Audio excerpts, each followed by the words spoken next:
Hello, I'm Juliette Sear and welcome to bakingmad.com. Today I'm going to show you how to make hot cross buns. It's a really simple recipe and they taste really delicious. So first of all, we're just going to start off by adding all of our dry ingredients into the bowl. I'm using an electric mixer today, but you can do it by hand, it's not a problem. It just means it takes a little bit longer. So first of all, I'm going to add my flour. I'm using strong bread flour for these. It's the best flour to use, I think, for this recipe.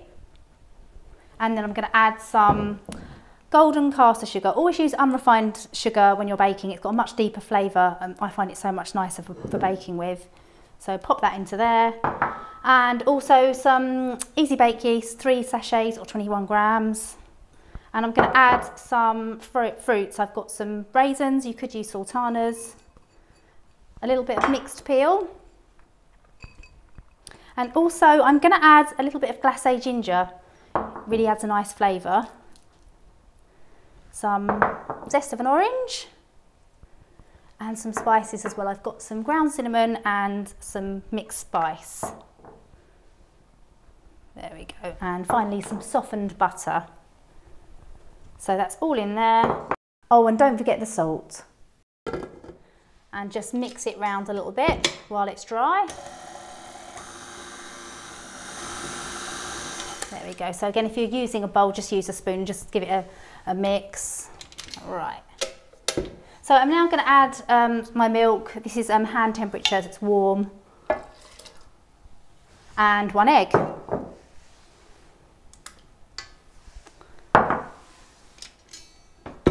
So I'm just now going to mix this on slow. I'm just going to leave it to do its thing now for about 5 minutes. So that's all done now. I think that's nice and kneaded. It's a good idea just to check, just to press it. If it springs back quite quickly, then it's ready to go. I'm going to leave that now just in a warm place for about an hour, just so it can start to prove. So I'm going to put a damp tea towel over there, and I'm just going to pop that in my airing cupboard for the next hour, and then we can come back and divide it into the buns. Okay, so my dough is really nice and risen. As you can see, it's doubled in size. That's kind of what you're looking for. So I'm just going to take it out of my bowl. Tiny bit of flour just to make sure it doesn't stick to the surface. So I'm just using the strong bread flour that I used in the recipe. Okay, so I'm just going to give it a slight knead again, just to knock out a bit of the air. And I'm just going to divide it up into my buns now. So you'll get about sort of 15, 16 buns out of this. So I'm just going to cut it in half first of all, because I want them to be all about an equal size so they bake equally. So cut it in half, then cut in each half again. And then I'm going to cut these pieces as well.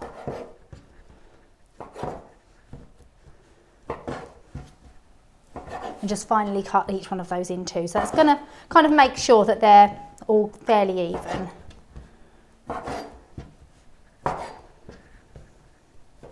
Okay, so now I'm going to just shape them into the bun, so just between the palms of your hands. So just putting them into a nice circular shape.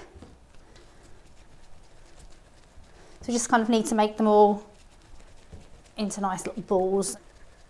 Now place the buns spread out evenly on a baking tray and cover with a loose fitting piece of oiled cling film. Put them back into a warm place to prove for about another hour. So my hot cross buns have risen well, they're nice and chubby now, they've got about double the size they were. So I'm going to add the cross detail. Just take the cling film away. So I've got some strong bread flour here, just a couple of tablespoons. I'm just going to make it into a paste. This is the easiest way to do this, just with a tiny bit of cold water. So just keep adding a little bit. So it will generally be, if you've got 2 tablespoons of flour, you'll need just over a tablespoon of water. So just make sure that once you've got a good consistency, which I think that's about right, it's going to pipe out nicely. Perfect. So I'm just going to pop that into my bag. So I've just got a paper piping bag which I've made. You could use one of the plastic disposable ones if you wanted to. Wonderful. Okay, so I'm just going to fold over the ends of my bag and just tightly roll that in.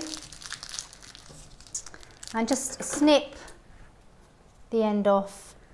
So I've got a small hole. And now just pipe a line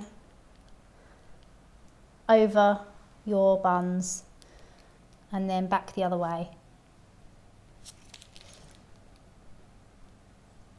So these are all ready to go in the oven, about 180 degrees fan or 200 degrees for a regular oven. I'm going to pop them in for about 15 to 20 minutes. I'm going to kind of check them after about 12, 13. I'm always on the side of caution, I don't want to burn them, so I'm going to pop these in and just check them as I go. Finally, when your hot cross buns are cooked and still warm from the oven, glaze them with boiled then slightly cooled apricot jam. Oh, yum.